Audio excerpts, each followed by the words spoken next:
यार पतले लोगों की लाइफ भी क्या गजब होती है। हर किसी की नजर में हम मजाक का परफेक्ट टारगेट होते हैं, एकदम निशाने पर। कोई कहता है तू तो हवा में उड़ जाएगा। अरे भाई, हम इंसान हैं, पतंग नहीं जो हवा में उड़ जाऊंगा। और फिर कोई बोलता है कहीं तुम झाड़ू की तरह तो नहीं हो। अब बताओ, झाड़ू से तुलना कर डाला। इसीलिए कहते हैं पतले होना भी एक समस्या है और ये कंकाल है तू। ये वाली लाइन मानो हमारी पहचान बन गई हो। इतना सुन लिया है कि अब लगता है हमें म्यूजियम में ही रखवा दो। एक जगह तो पक्की हो जाएगी। अब भाभी की सुनो, वो कहती है देवर जी आप इतने दुबले हो, ऐसे में कोई लड़की आपसे शादी भी नहीं करना चाहेगी। सोचो, हमारी शादी का होने से पहले ही खत्म हो गया।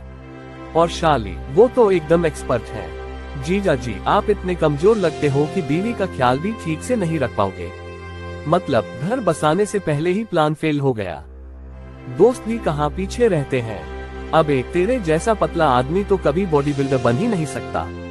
और ये सुनकर हम खुद को ही शक करने लगते हैं कि शायद हमसे कुछ गलत हो गया है। लेकिन जब ये ताने रोज रोज सुनने को मिलते हैं तो दिल में एक अजीब सी कसक होती है। कॉलेज जाना, जहाँ पहले एक एक्साइटमेंट थी, अब एक बोझ सा बन गया है। कॉलेज की लड़कियों की बातें सबसे ज्यादा चुभती हैं। लड़कियां बोलती है कि इतने कमजोर क्यों हो, तुम्हें देखकर तो लगता है कि तुम हमें ही संभाल नहीं पाओगे। ये सुनकर ऐसा महसूस होता है कि मैं इस दुनिया में ही गलत हूँ। गांव में भी चैन नहीं है।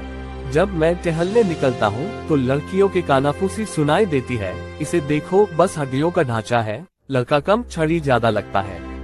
उनकी वो हंसी, वो बातें दिल में गहरी चोट करती हैं।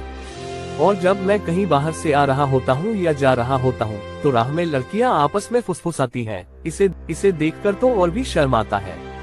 इन तानों ने मेरी आत्मछवि को इस कदर तोड़ दिया है कि अब मैं खुद को ही छोटा महसूस करने लगा हूँ। इन सब तानों और मजाक से तंग आकर मैंने खुद को बदलने की कोशिश की।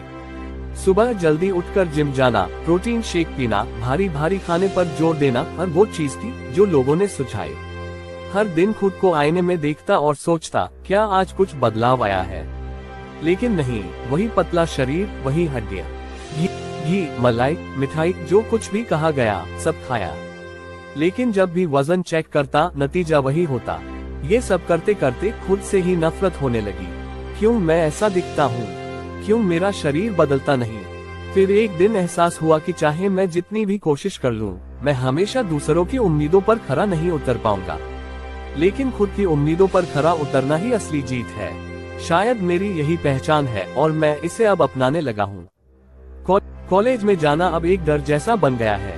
क्लास में घुसते ही लगता है कि सबकी निगाहें मुझ पर ही है। कोई कहता है इतना कमजोर लड़का, इससे तो हवा में भी संभलना मुश्किल होगा। वो हंसी, वो ताने मेरे अंदर तक चुभ जाते हैं। कभी कभी तो लगता है कॉलेज जाने से बेहतर है कि बिस्तर में ही पड़ा रहूं। वो बेडशीट और तकिया ही मेरे सच्चे साथी बन गए हैं।